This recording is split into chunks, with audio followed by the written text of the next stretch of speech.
Terus selanjutnya permohonan dari kelompok 2 karena satu anggota yang tidak bisa presentasi, saudari Amalia. Baik, memasuki dalam pembahasan. Kali ini kami susun kalimat efektif dan pengertian penggunaannya. Pertama kita masuk dalam pengertian kalimat efektif. Kalimat efektif adalah kalimat yang disusun berdasarkan kaidah-kaidah yang berlaku. Seperti unsur-unsur penting yang harus dimiliki setiap kalimat, subjek dan predikat. Memperhatikan ejaan yang disempurnakan, serta cara memilih kata diksi yang tepat dalam kalimat. Kalimat yang memenuhi kaidah-kaidah tersebut akan mudah dipahami oleh pembaca atau pendengar. Jadi kalimat efektif ini disusun berdasarkan kaidah-kaidah yang berlaku, seperti unsur-unsur yang harus dimiliki dalam kalimat, contoh subjek dan predikat. Terus untuk memperhatikan ejaan yang disempurnakan. Selanjutnya, efektif mengandung pengertian tepat guna. Artinya, sesuatu akan berguna jika dipakai pada sasaran yang tepat. Pengertian efektif dalam kalimat adalah dan ketepatan penggunaan kalimat dan ragam bahasa tertentu dalam situasi kebahasaan tertentu pula.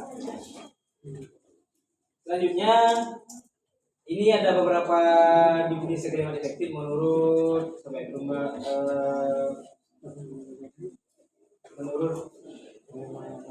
pendapat siapa ini? Beberapa pendapat. Yang pertama, kalimat efektif adalah kalimat yang bukan hanya memenuhi syarat-syarat komunikatif, gramatikal dan sintaksis saja, tetapi juga harus hidup, segar, mudah dipahami, serta sanggup menimbulkan daya khayal pada diri pembaca. Kedua, kalimat efektif adalah kalimat yang benar dan jelas sehingga dengan mudah dipahami orang lain secara tepat. Yang ketiga, kalimat efektif adalah kalimat yang memenuhi kriteria jelas sesuai dengan kaidah, ringkas dan enak dibaca. Yang keempat, kalimat efektif dipahami sebagai kalimat yang dapat menyampaikan informasi dan informasi tersebut mudah dipahami oleh pembaca. Kemudian yang terakhir, yang kelima, kalimat efektif dipahami sebagai sebuah kalimat yang dapat membantu menjelaskan suatu persoalan secara lebih singkat, jelas, padat, dan mudah dimengerti serta diartikan. Jadi tadi itu beberapa pendapat dari berbagai para ahli menjelaskan tentang kalimat efektif. Jadi beda ya, yang pertama kalimat efektif adalah kalimat yang bukan hanya memenuhi syarat-syarat komunikatif dan selanjutnya. Terus dari beberapa poin di atas dapat diambil kata kunci dan definisi kalimat efektif, yaitu sesuai kaidah bahasa, jelas dan mudah dipahami. Jadi kalimat efektif adalah kalimat yang sesuai dengan kaidah bahasa, jelas dan mudah dipahami oleh pendengar atau pembaca.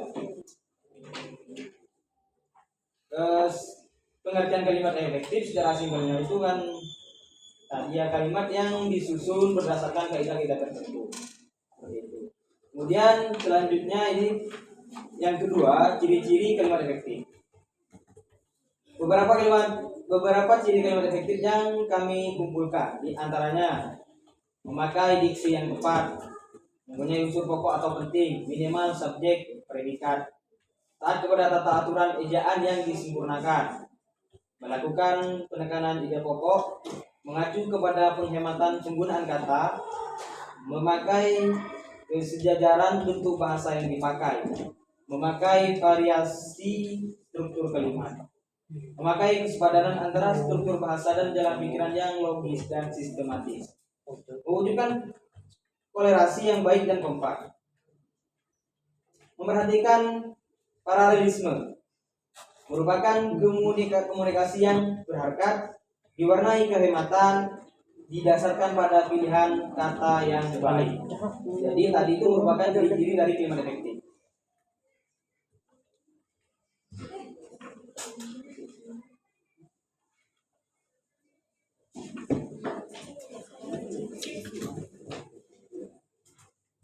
Jadi kesimpulannya mengenai pengertian kalimat efektif dan ciri-ciri kalimat efektif itu yang pertama pengertiannya yaitu kalimat-kalimat yang disusun berdasarkan kaidah tertentu.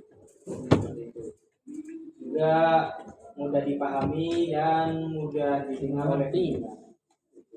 Kemudian ciri-cirinya yang tadi itu seperti diantaranya memakai diksi yang tepat, kemudian diwarnai kalimatan, kemudian didasarkan pada kalimat-kalimat yang baik, terus melakukan penegakan ide pokok dan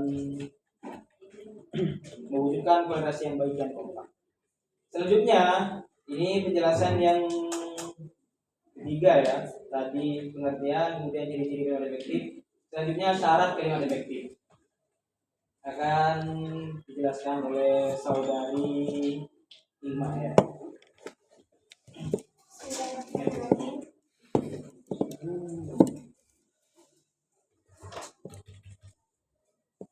Syarat dari kalimat efektif. 1. Adanya subjek dan predikat yang jelas. 2. Tidak terdapat subjek ganda. 3. Tidak menggunakan kata penghubung antar kalimat dalam kalimat tunggal. 4. Predikat kalimat tidak didahului oleh kata yang.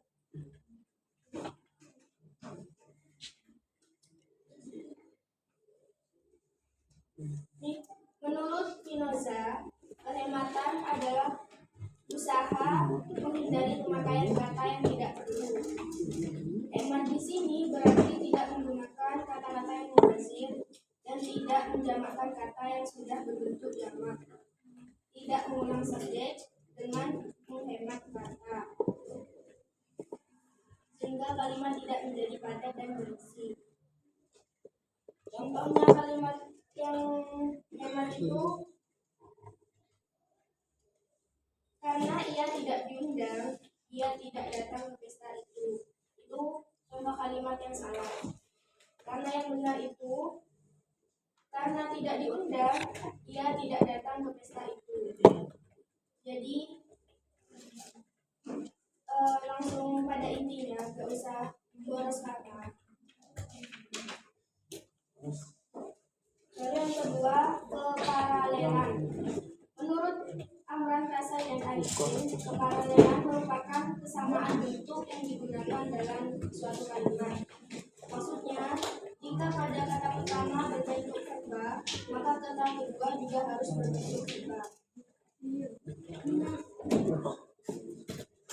Yang ketiga, kelogisan. Menurut Arifin, kelogisan adalah ide kalimat yang dapat diterima oleh akal dan menulisnya sesuai dengan ejaan yang berlaku. Yang kelima, kepaduan atau koherensi.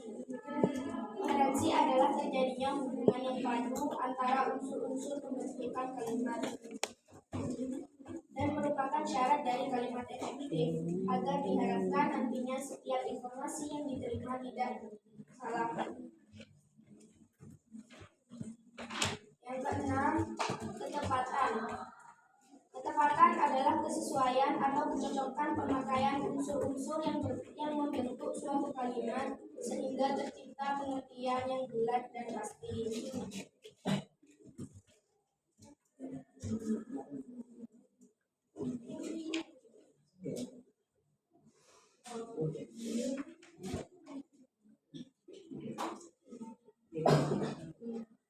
Itu adalah merupakan syarat-syarat dari penggunaan kalimat efektif. Selanjutnya adalah contoh penggunaan kalimat efektif yang akan disampaikan oleh rekan kami.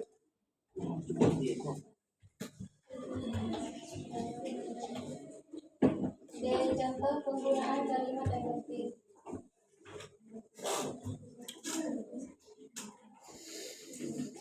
Kalimat yang memenuhi unsur kesepadanan struktur. Contoh, kucing Anggora merupakan salah satu kucing yang sangat ternama di dunia.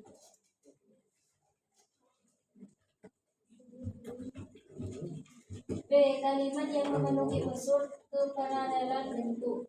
Contohnya, pura tanah lot termasuk dalam pura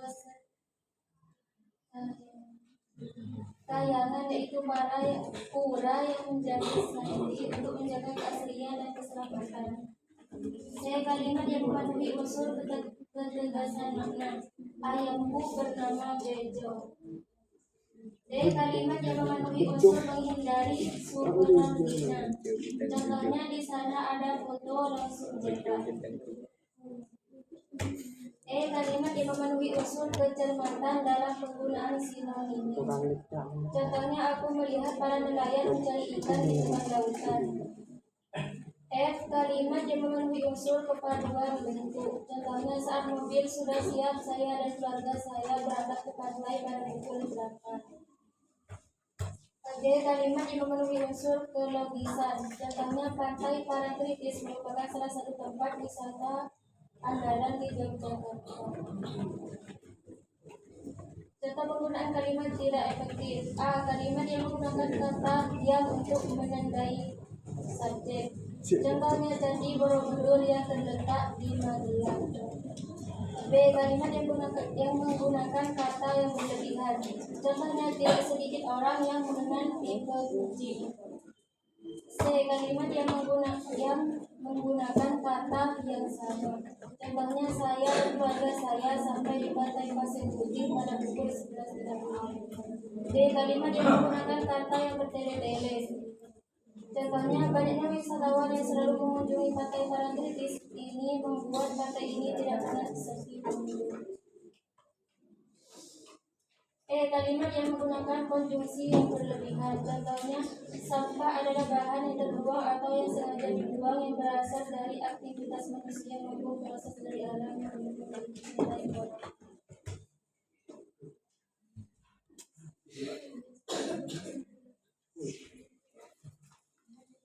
Ya mungkin seperti itu penjelasan dari kami ya. Kalimat efektif dan berlebihan.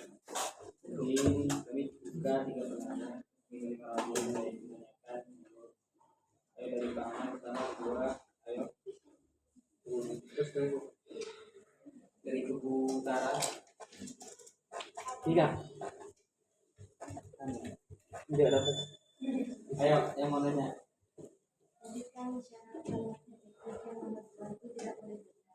Tidak boleh? Ganda. Ganda. Itu mungkin bisa dijelaskan seperti apa? Kamu atau kita?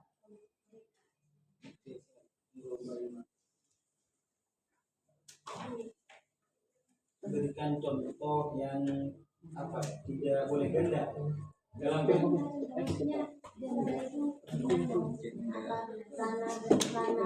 Ganda. Mereka kan maksudnya ganda itu katanya itu tidak mengandung satu arti yang sama. Iya, jadi misalnya kan contohnya nih, pembangunan jalan itu kami dibantu oleh warga desa. Itu salah. Yang benar itu dalam membangun jalan itu kami dibantu oleh warga desa. Ini maksudnya dalam satu kalimat itu maknanya itu enggak ganda gitu, Mbak. Artinya itu satu. Dan kalimat yang digunakan itu ada subjeknya.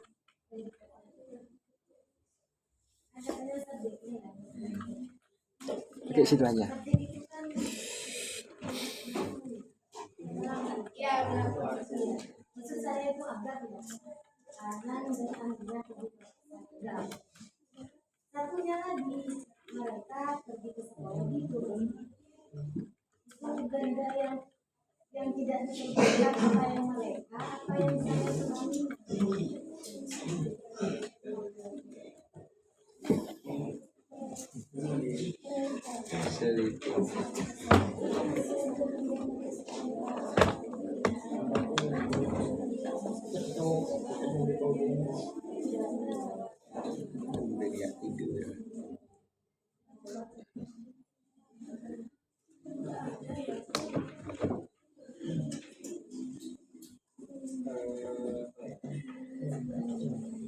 Ini kan mengenai masalah syarat kalimat efektif yang tidak boleh.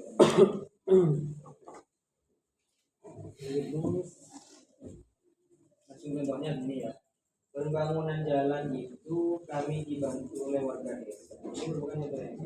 Pembangunan jalan itu kami dibantu oleh warga desa. Contoh yang benar, dalam pembangunan jalan itu kami dibantu oleh warga desa. Jadi contoh yang salah ini merupakan ada apa ya? Ada subjek yang ganda. Makanya ini dijadikan contoh yang salah. Kemudian contoh yang benar dalam membangun jalan itu ada ini letak pada pembangunan dan membangun.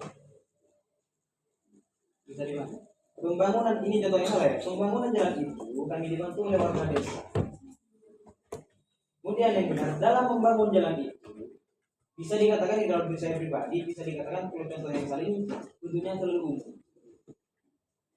Terus dalam pembangunan jalan itu kami dibantu oleh warga desa. Jadi letak perbedaannya di sini ya pembangunan dan membangun.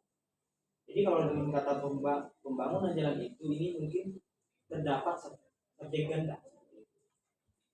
Dalam kata dalam membangun jalan itu ini letak perbedaannya dalam membangun jalan itu ini terdapat subjek yang jadi tidak ganda. Mungkin dari Mbak Ilma ini ada yang lebih dari gimana itu. Gimana coba nadanya? Kasih contoh yang lain. Oh dikasih contoh yang lain. Orang ngesak boy. Mungkin dari Mbak Adri ya bisa merasakan apa problem.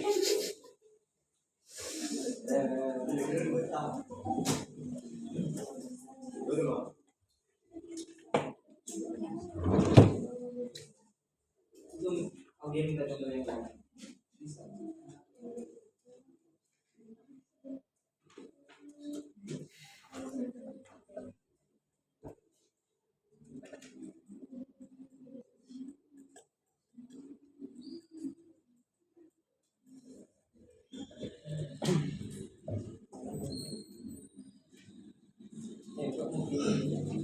Ya bisa.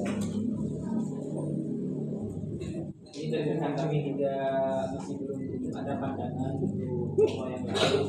Cuman yang jelas ya yang sudah ada dalam makalah kami pembangunan jalan itu kami dibantu oleh warga desa. Ini yang salah. Yang benar dalam pembangunan jalan itu dalam membangun jalan itu kami dibantu oleh warga desa.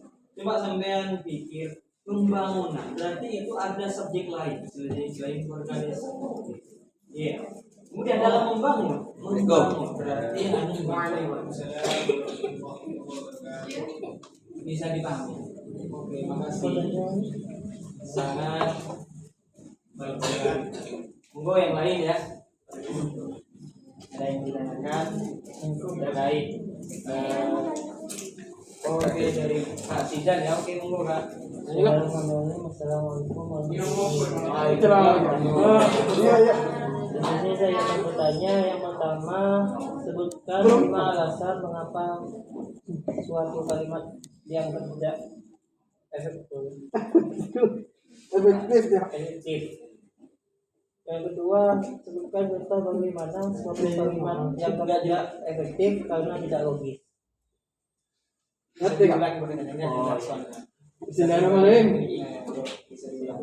Sebutkan contoh bagaimana suatu kalimat dianggap tidak efektif karena tidak logis. Terus yang kedua, sebutkan 5 alasan mengapa suatu kalimat dianggap tidak efektif. Terima kasih. Baik, pertanyaan kami ulang ya. Pertama dia minta sebutkan 3 alasan dari 5. Tak punya. Yang ada pola. Pertama 5 contoh ya, 5 contoh yang kalimat yang tidak efektif dan tidak logis. Kemudian yang kedua minta alasan kalimat efektif dan tidak logis. Pertama, contoh kalimat yang tidak efektif. Contoh kalimat yang tidak efektif itu pertama di sini kalau didahului yang. Didahului yang itu merupakan kalimat yang tidak efektif. Contohnya, bentar.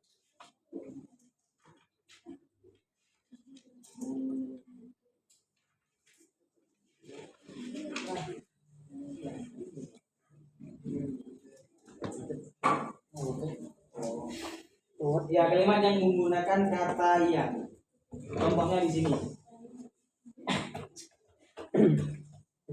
Kampus IAIN Madura yang terletak di Pamekasan. Bisa dipahami gini. Kampus IAIN Madura yang terletak di Pamekasan. Berarti kenapa ini dikatakan kalimat yang tidak efektif? Karena menggunakan kata yang itu masih memungkinkan kampus IAIN Madura itu ada di tempat lain. Bisa dipahami? Kampus IAIN Madura itu memungkinkan ada di tempat lain kalau menggunakan kata yang. Makanya ini dikatakan kalimat yang tidak efektif. Seperti itu. Kampus IAIN Madura yang terletak di Pamekasan. Kampus IAIN Madura yang terletak di Pamekasan berarti memungkinkan kampus IAIN Madura itu ada di tempat lain. Ya mas.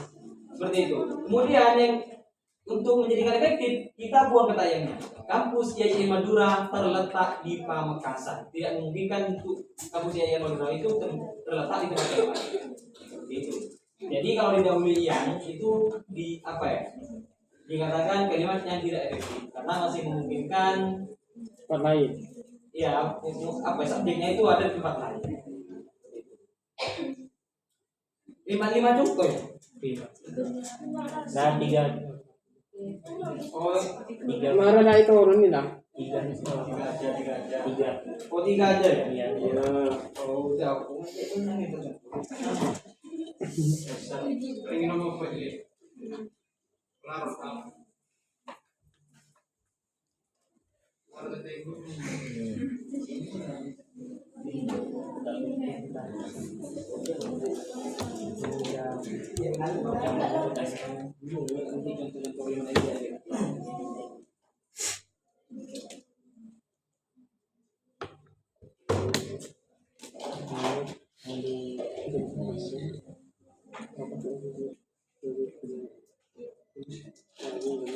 Contoh yang kedua ya, kalimat yang ini contoh kalimat yang tidak efektif. Saya dan keluarga saya sampai di pantai pasir, sampai di pasar putih pada pukul 11.30. Ini merupakan contoh kalimat yang tidak efektif karena ini menggunakan kata yang sama. Saya dan keluarga saya sampai di pantai pasir putih pada pukul 11.30. Ini dikatakan kalimat yang tidak efektif karena kenapa? Ini menggunakan kalimat dan kata yang sama. Bisa dikatakan mengulang-ulang. Ya pak. Terus yang ketiga, tidak sedikit orang yang mengenal tipe kucing. Contoh kalimat yang tidak efektif, tidak sedikit orang yang mengenal tipe kucing. Ini dikatakan kalimat yang tidak efektif karena menggunakan kata yang berlebihan. Tidak sedikit orang yang mengenal tipe kucing. Kenapa ini dikatakan kalimat yang tidak efektif? Karena menggunakan kata yang berlebihan.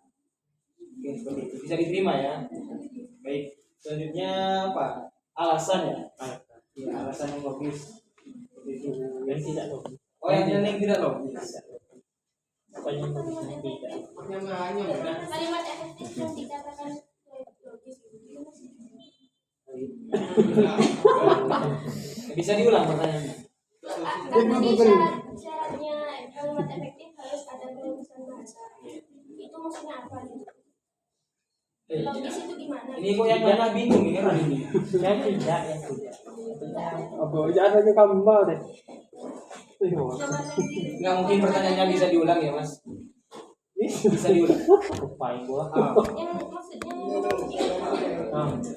Jadi yang dikatakan seperti memberikan contoh kalimat efektif yang contoh itu pada bagian kalimat efektif yang tidak logis.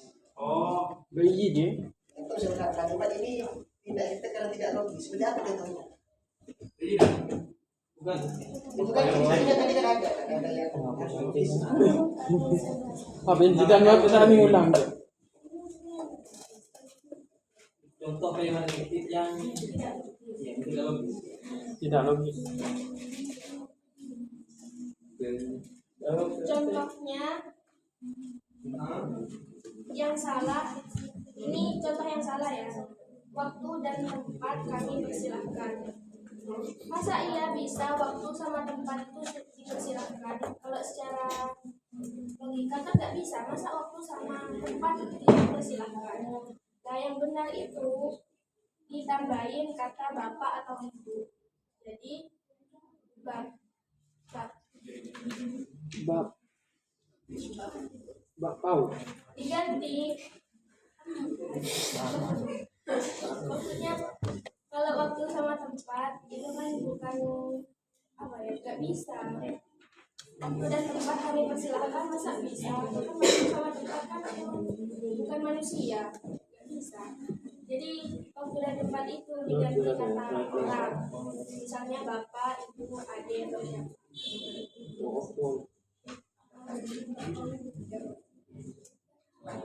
Bisa diterima ya. Hah? Belum paham? Udah.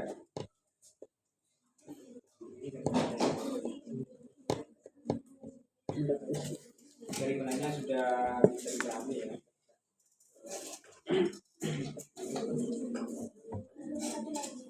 Ayo saya buka satu penanya lagi. Yang guru datang Mas Iman ya. Oh dari Mas Iman, monggo. Oke, nggak apa-apa.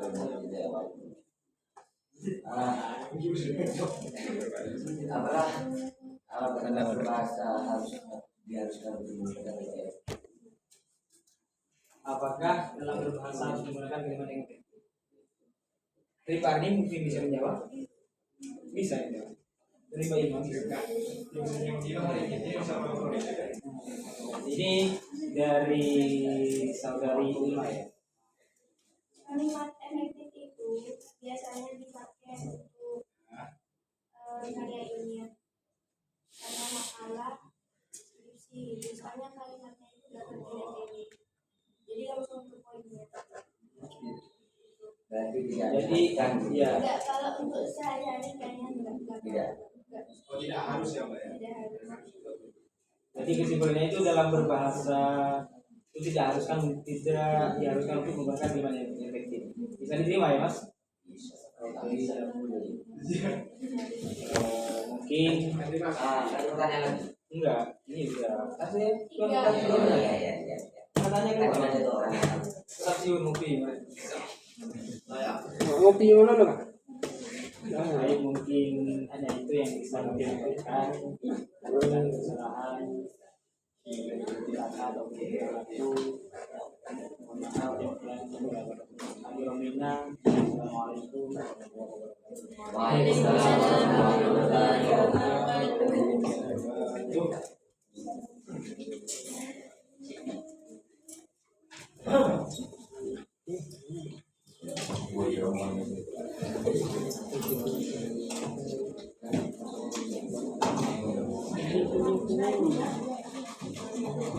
Ini pagi.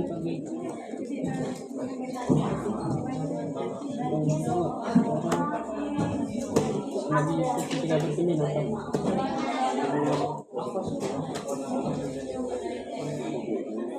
Bang mau lihat foto dia. warahmatullahi